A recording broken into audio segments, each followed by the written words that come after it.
એક લુહાર હતો ને, એને આખા ગામમાં એક જ લુહાર, આજુબાજુ કોઈ બીજો લુહાર નહીં. એટલે એનો મૃત્યુનો સમય આવ્યો અને દેવદૂત આવ્યો એને લેવા માટે કે ચાલો તમારો સમય થઈ ગયો છે, ઉપર તમને બોલાવા આવ્યો છે. એટલે ઓલો લુહાર બહુ આજીજી કરતો કે છે કે આમ જુઓ, મારા ગામના 40 કિલોમીટર આજુબાજુ એક પણ લુહાર નથી. કોઈનું દાંતરડું ભાંગશે, કોઈની કોદાળીને કઈ તકલીફ થશે, કોકને આ થશે તો કોઈ સાંધવા વાળું નથી. અને વાવણીનો સમય છે, મારા આખા ગામે આજુબાજુ વળાય વાવણી, મને ઉપરવાળાને કહ્યું ને મને થોડોક સમય આપે. દેવદૂત જઈને ભગવાનને કહે છે કે આ લુહારને તમે જે મને લેવા મોકલ્યો છે એને એવું કીધું છે કે વાવણીનો સમય છે, આજુબાજુ કોઈ જ લુહાર નથી, તો મારે શું કરવું? તો દેવદૂત ઈશ્વર રાજી થાય છે, કોઈકના માટે જીવતો કોઈ માણસ આ પૃથ્વી પર છે, આપો સમય. 2 વર્ષ પછી ફરીવાર દેવદૂત લુહારને ત્યાં આવે છે કે હવે તો તમારે આવવું પડશે. એટલે ઓલો લુહાર કહે છે વાત સાચી છે, પણ મારો પાડોશી, અમે એક જ પરિવારના છીએ, અમે એક જ કુટુંબના છીએ, અમે એક જ સમાજના છીએ, એ માંદો છે અને એણે છે ને પાક સરસ વાવ્યો છે અને અમે બધાએ નક્કી કર્યું કે અમે ભેગા થઈને લણી નાખીએ. એણે બહુ મહેનતે ખેતી કરી છે અને એનો આખો પાક નિષ્ફળ જશે ને તો એનો પરિવાર રખડી પડશે, કારણ કે એના છેલ્લા દિવસો ચાલે છે, તો એની પત્ની, એના બાળકો અને બધાને બહુ તકલીફ પડશે. એટલે એનો પાક લણી લઉં પછી મને લઈ જાજો. દેવદૂત ફરીવાર ઈશ્વર પાસે જાય છે અને એમ કહે છે કે એનો પાડોશી માંદો છે અને એને વાવણી થઈ ગયો છે, લણવાનું જ છે, એટલા માટે એને ના પાડી. તો ઈશ્વર ફરીવાર રાજી થાય છે. કોકના પાક લણવા માટે માણસ જીવવા રહેતો હોય તો એવાને હું જીવતદાન આપું. ચાલે છે. અને આ ધીમે ધીમે આ કિસ્સો ચાલ્યા જ રાખે. દેવદૂત આવે અને લુહાર એમ કે ફલાણા ભાઈને ત્યાં તકલીફ છે ને એટલે આમ છે આવું ચાલ્યા રાખે. લગભગ 30-40 વર્ષ આવું ચાલે છે. હવે લુહાર વૃદ્ધ થાય છે અને એનું શરીર કોઈને કામ લાગે એવું સક્ષમ રહ્યું નથી. એનામાં એવી ક્ષમતા નથી, એવી તાકાત નથી કે કોઈ માટે કશું કરી શકે. એટલે ઈશ્વરને પ્રાર્થના કરે છે કે હવે તું મને તારા ઘરે લઈ જા, હવે તું મને સ્વર્ગમાં લઈ જા.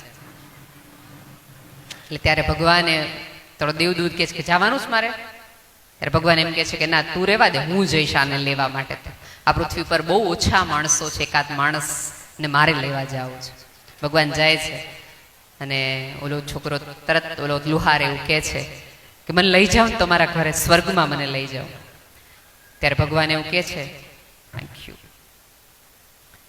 ત્યારે ભગવાન એવું કહે છે કે તને હજી એવું લાગે છે કે સ્વર્ગ મેં ન્યા રાખ્યું? સ્વર્ગમાં તો અમે ન્યાય એકબીજાને આડા આવીએ છીએ. આ તો સ્વર્ગ છે કે એક માણસ બીજા માણસને જોઈ શકે, એક માણસ બીજા માણસની પીડા માટે જીવવા તૈયાર હોય. એ તો ભલા માણસ સ્વર્ગ. આવા સ્વર્ગ માટે તો હું નીચે અહીંયા જન્મ લેવા આવું છું.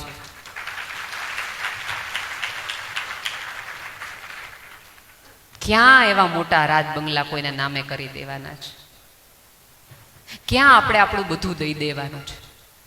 દોસ્ત, જ્યારે સમાજ, કુટુંબ અને પરિવાર ભેગો થાય ને ત્યારે માત્ર કોકના કપડાં ન જોવો, કોઈની ગાડી ન જોવો, કોઈની સત્તા ન જોવો, કોઈનું ATM કાર્ડ ન જોવો, કોઈની આપવાની વૃત્તિ ન જોવો, માત્ર ક્યારેક એના આંખના મૂંઝારાય જોવાની ટેવ પાડો. આમાંના કેટલા ભાઈઓ એવા હશે સરસ રીતે ત્યારે એ ટિકિટ કપડામાં પૈસા હશે, કરોડરજ્જુ ટટ્ટાર હશે, પણ અંદરથી ક્યાંક તૂટી ગયેલા હશે. એને થોડીક સધિયારો આપો, એને પીઠ ઉપર એટલો હાથ મૂકો અને એટલી નિસ્બતથી બોલો કે દોસ્ત કઈ કામકાજ હોય તો કહેજે હો. આટલું કહેવા વાળું તમારી આજુબાજુ હોય તો માણસ અડધો ઊભો થઈ જાય. આપણા અવાજમાં આજે તમને હાચા ઘીના લાડવા એટલા માટે ખવડાવ્યા છે કે તમારી અવાજમાં એટલો તાકાત ને એટલી ક્ષમતા આવે કે તમારા પરિવાર કુટુંબને જરૂર પડે તો તમે બાજુમાં ઊભા રહી શકો.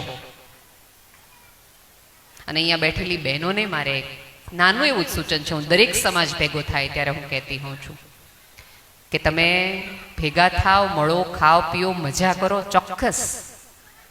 અને તમે જુઓ છો કે આ બેને ગઈ વખતે આ જ સાડી પહેરી હતી, અથવા તમે 2 મહિના પહેલા મળ્યા હતા ત્યારે આ જ સાડી પહેરી હતી. એટલે આપણે 4 જણા શું કે ખબર, એકની એક ખાડી પહેરીને જ આવે હો, જ્યાં હોય ને ત્યાં આ જ લીલી જ પહેરે. એ 4 જણાને ખબર ન હોય કે આ બેને ઓલી જગ્યાએ આ લીલી સાડી પહેરી હતી, એને તમે જાણ કરો છો કે ન્યાય ઓલી લીલી સાડી પહેરી હતી ને અહીંયા આ લીલી સાડી પહેરી. આ એક મંગળસૂત્ર વર્ષોથી છે, કોઈ ઘાટ બદલાવે ને.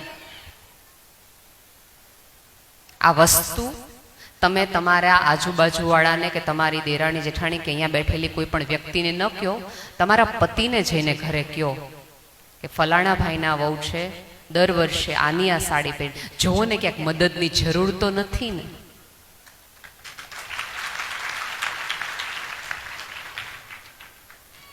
ક્યાંક એ અટકતા નતો નથી ને. આપણને કોઈનો અભાવ દેખાય ને ત્યારે એને વગોવવાનો ન હોય, એને રૂડો કરવાનો હોય, જુદી રીતે લોકોની નજરમાંથી લાવવાનો હોય અને મદદ કરવાની હોય, તો તમે માણસ કહેવાય. બાકી પ્રાણીઓની જમાત તો કેટલી આ પૃથ્વી પર આવીને જતી રહે છે. તમને ખબર તો હમણાં ગીરમાં એક પિતાએ પોતાની દીકરીના તાંત્રિક વિધિમાં ઘણું બધું કર્યું. એમાં મારે નથી પડવું, પણ એ પછી 2 દિવસ પછી જ કારગિલ બોર્ડર પર એક આર્મીના કૂતરાએ 3 આતંકવાદીઓની ગોળી લઈ લીધી અને કૂતરો મરી ગયો હતો. અને આખી આર્મી રડી અને એને સરસ આપણા રાષ્ટ્રધ્વજમાં એને અલવિદા કહેવામાં આવ્યું હતું. ત્યારે આપણે અને આ સમાચાર બંને આજુબાજુ હતા કે એક પિતાએ, એક માણસે પોતાના સંતાનને આવું કર્યું અને કૂતરાએ એક આર્મીની રજા કરી. માણસ કોને કહેશો તમે આ બંનેમાંથી? માનો કે ન માનો, ક્યાંક આપણા બધાની દ્રષ્ટિમાં થોડોક ને થોડોક આ માણસપણું જગાવવાની જરૂર છે, કે જેથી કરીને તમને જો લખતા વાંચતા આવડે ને એટલે તમે શિક્ષિત ન કહેવાઓ. કોકની આંખ અને મુંજારા જેદી તમને વાંચતા આવડે ને તેદી તમે શિક્ષિત અને કેળવણી તમને મળી એવું કહેવાય. હું તમને કહું અને તમે મને મદદ કરો તો એ તો ઠીક, પણ જોકે હવે તો એવાય મોટા માણસો થઈ ગયા, ગમે એવી મોટી ખબર